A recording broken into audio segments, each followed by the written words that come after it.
But a good technical exercise will still elicit as many aspects of the given coordination as possible, so as to minimize the amount of things the student has to keep in mind when doing the exercise. So far, all the exercises I have described are supposed to be as easy as possible, while still accomplishing the objective behind the exercise. But some exercises are intended to be difficult, to develop the singer's proficiency with known coordinations by embedding them in contexts that make them more difficult rather than less. This is what I mean by etudes. The term etude technically refers to a musical composition designed to serve as a difficult technical exercise, such as the famous piano etudes by Chopin. And this is indeed a form that these exercises will often take. But I use the term in a more general sense to refer to any exercise designed to be more challenging than a regular song, and to thereby make the song seem easy by comparison. Speaking of songs, it is when working on songs that you have to bridge the gap between the easier technical exercises and the more difficult etudes. While you could design progressively harder technical exercises, this is not as effective because the escalating difficulty may still not prepare you for the specific challenges you will encounter in actual songs. It is better to work backwards by simplifying the songs. To see what I mean by this, let us discuss how to practice songs. I divide song practice into two overall categories, which I refer to as macroscopic practice and microscopic practice, respectively. Macroscopic practice consists of dialing in the general character of the song. When first working on a song, for example, you might start by getting into the groove and trying to match the overall amount of twang, the volume levels, etc. of the original, without being too hung up on particular notes. This, incidentally, is where complete vocal technique really shines. It is often very fast at getting you into the right ballpark. When doing macroscopic practice, it is not always best to start with the beginning of the song. You should gravitate instead towards the parts that are most representative. But once you've gotten the overall gist of the song, then you can proceed to go through it section by section. Here, too, you should start with macroscopic practice. Suppose, for example, there is a section that consists mostly of belting on open vowels like e and o, but there are a couple of closed vowels here and there that give you trouble, and perhaps even call for a different coordination than the rest. In such a case, start by just replacing those vowels with open vowels, so you can keep the whole segment in the same coordination. For example, if you're practicing Fairy Tale by Alexander Rybak, I'm in love with a fairy tale, even though it hurts. You will notice a lot of it has this open, shouty character, which you can zone in on by opening up all the closed vowels to get this simpler version. I'm in love with a fairy tale, even though it hurts.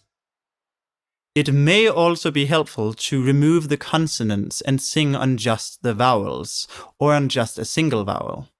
Or if the section features a certain high note that stands out from the rest of the section, it may help to skip that high note at first and establish a comfortable baseline before adding it back in.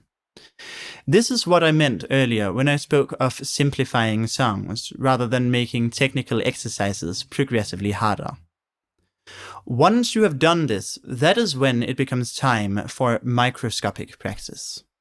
Here you zone in on specific technical challenges, like some one particular note that is way higher than the rest, or some vowels that require a different coordination, or a sustained note that you had to cut short before because you ran out of breath. Unfortunately, there is no formula I can give you for how to do microscopic practice, since it will depend completely on what the given challenge is. You will have to draw upon your understanding of vocal technique to determine what coordination you need, how that coordination works, and why it is so tricky to do in this particular context. Still, there are some general pieces of advice I can give you. To simplify your microscopic practice as much as possible, start by isolating the difficult note and returning to the technical exercises that help you find the requisite coordination. Then embed it into the context of the song, but don't necessarily use the original word from the lyrics. You can use a syllable from the technical exercise just to make it more familiar, and then when you've got the hang of that, you can first adjust the vowel towards the original lyrics and then replace the consonant. For example, suppose I am working on the second chorus in Faithfully by Journey, and I am having trouble with these high notes. And being apart ain't easy on this love affair. Two strangers learn to fall in love again. I would then return to my technical exercise for mixed voice just to remember how to produce a B4 in mixed voice. Go, go, go, go, go, go, go. And then I would insert this syllable, go, into the original lyrics. And being apart ain't easy on this love affair. Two strangers learn to go, go, go, go, go, go. Then I might open it up to get it closer to the original vowel. And being apart ain't easy on this love affair. Two strangers learn to go, ga, ga, ga, ga. And finally, I would put the original lyrics back in. And being apart ain't easy on this love affair. Two strangers learn to fall in love again. So you see that we can simplify a song to bridge the gap between technical exercises and etudes, and that we can do this whether we are doing macroscopic or microscopic practice. Now, when it comes to practicing songs, notice the order of operations I just demonstrated. You start by dialing in the vibe of the overall song as a whole. Then you zone in on individual sections to dial those in, and only then do you zone in on individual notes. But also, once you have worked on the individual notes, the B4 in my example, you immediately insert them back into the original context of the phrase. From there, you should insert the phrase back into the context of that whole section. And once you've got the hang of all the sections, you must be sure to practice the whole song again from beginning to end. And do not be surprised if new problems emerge at each step, because every time you put something back into the context, it will likely get a little harder. So basically, you start from a maximally macroscopic or zoomed out view, and then you gradually zone in on particulars. But then, having fixed the particulars, you must zoom back out and take the macroscopic view again. So far, we have concerned ourselves with the concrete aspects of practice, but there is a more abstract point we also need to cover, namely the notion of deliberate practice. There is an important distinction between practicing a song and merely singing a song. When singing a song, you should ideally be in a state of flow, being present in the moment and not overthinking it too much. But when practicing, a more deliberate effort is required. This distinction has something to do with what neuroscientists call the default mode network.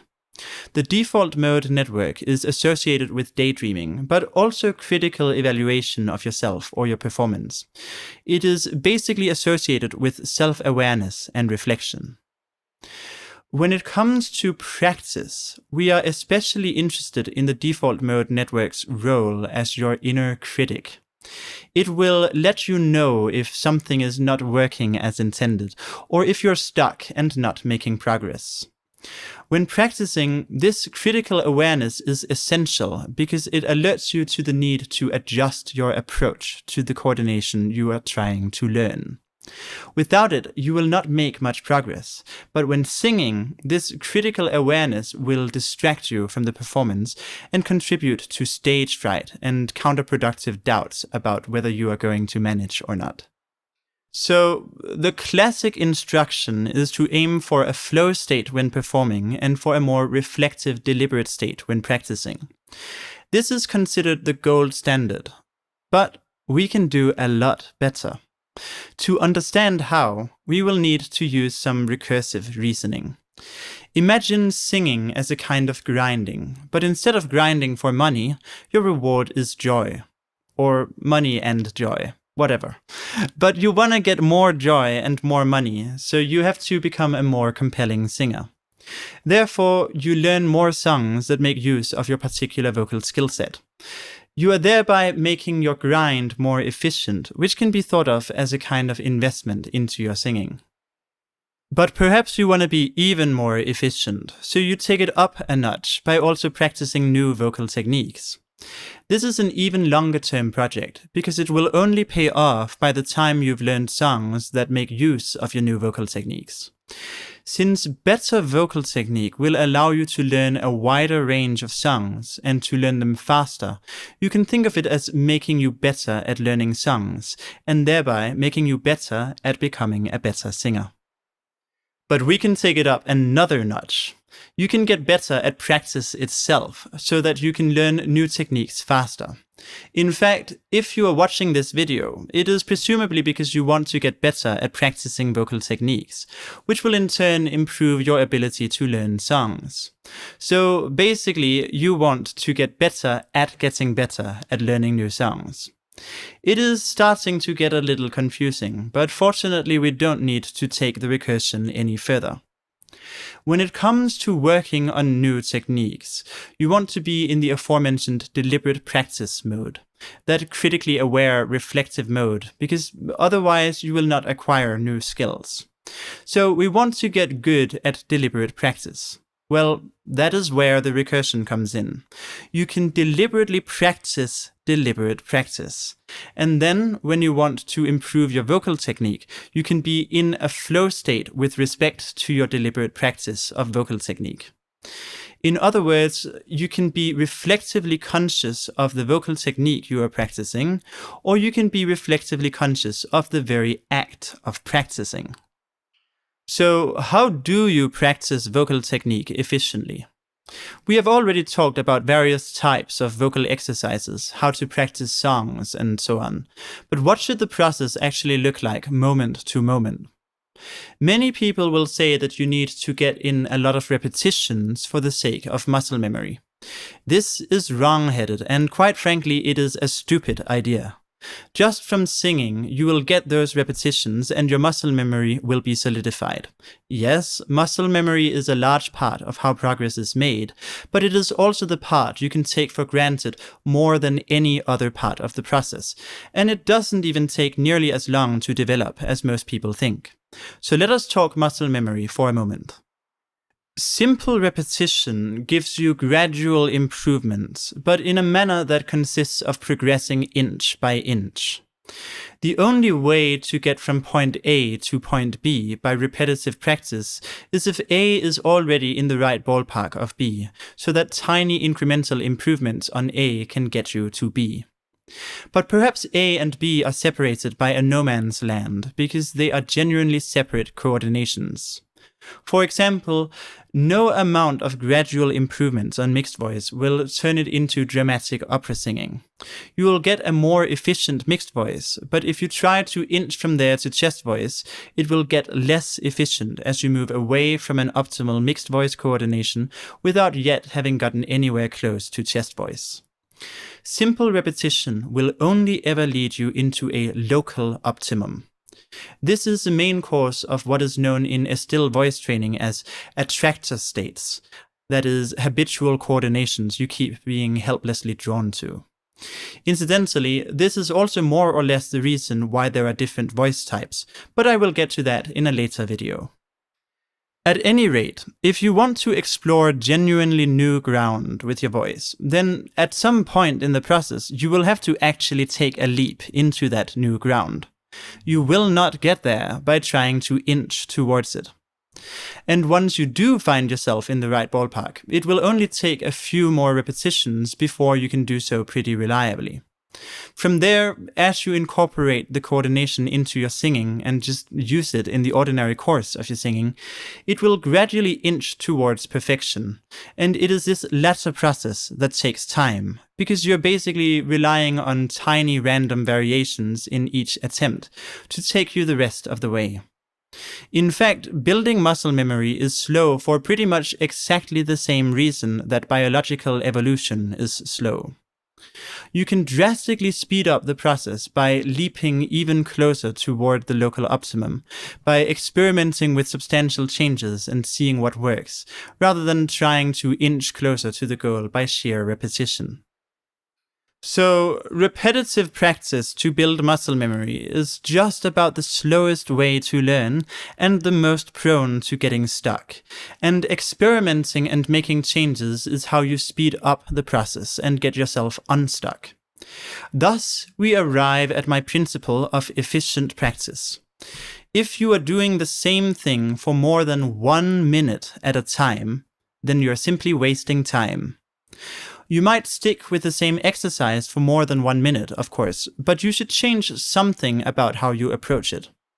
Otherwise, you will at best be inching very slowly towards your goal, and very likely you will actually just be inching very slowly back to where you started. But it stands to reason that if you were to have a timer go off every minute to tell you to switch to something else, you would not be able to focus on your practice at all, and it would be really stressful. This can be understood in light of the recursion described earlier. The timer would prevent you from being in a flow state with regard to your deliberate practice. You would be too preoccupied with whether you are practicing efficiently, and would be unable to focus on the actual exercises you are practicing. Still, there is some room for the former, for sometimes paying less attention to the exercises you are practicing, and paying more attention to whether your practicing methodology is any good. And in these cases, it might help to be especially vigilant against being stuck doing the same thing, and to practice frequently switching your angle on a problem or changing your approach to an exercise.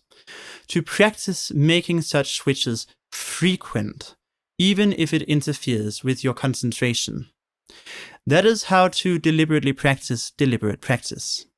But do remember that when it comes to actually learning the new vocal technique, rather than learning how to practice it, you will still need to switch back to being in a flow state about your deliberate practice. If you've deliberately practiced your deliberate practice, then you should be able to switch angles and change approaches fluently without breaking your flow. There remains just one point to address. Namely, the critical mindedness inherent to deliberate practice can lead to a furtiveness in your voice usage that hinders your vocal freedom, which is one of the great challenges to practicing powerful belting and bold dramatic singing. The ideal, therefore, is to learn how to rapidly switch between a state of critical awareness and a state of flow. When attempting an exercise, be in a state of flow. Do not think any critical thoughts during your attempt at the exercise. But then, afterwards, immediately put your critical lens back on while your latest attempt is still in your short-term memory. You should silence your inner critic during each attempt, but then immediately bring it back to life in between the attempts. This is difficult to do. But one thing that can help is to never abort an attempt, even if you mess it up, and to instead abort any critical thoughts that come up during the attempt. This will eventually allow you to become less self-conscious about your attempts and learn to just go for it, while retaining the ability to reflect on your attempt immediately afterwards and decide on what to adjust for the next attempt. So, in summary, this is what we have learned. Firstly, there are 4 types of exercises: therapeutic exercises, technique drills, technical exercises, and etudes. Drills and therapeutic exercises are designed to be doable without much understanding, which makes them useful for beginners. Technical exercises and etudes require more cognitive effort, but technical exercises are designed to be easy, whereas etudes are designed to be difficult. Secondly, when practicing a song, start with a macroscopic view, dialing in the general vibe of the song, then gradually zoom in from there to detailed work, and then put things back in their proper context as you zoom back out to the macroscopic view. Thirdly, don't worry about developing muscle memory. It will happen practically by itself, and in particular, do not keep repeating the same things over and over. Switch it up. Fourthly, deliberate practice is itself a skill that you can practice deliberately. Finally, learn to switch rapidly between flow states and states of critical awareness. And that's about it for today's video. If you have any questions, be sure to leave a comment down below. If you wish to get in touch, you can click the link in the description to join my Discord server, or visit my website at voicestudioeast.com, where you can also book lessons with a 50% discount available on your first booking. Stay tuned, remember to like and subscribe for more content, and as always, thanks for watching.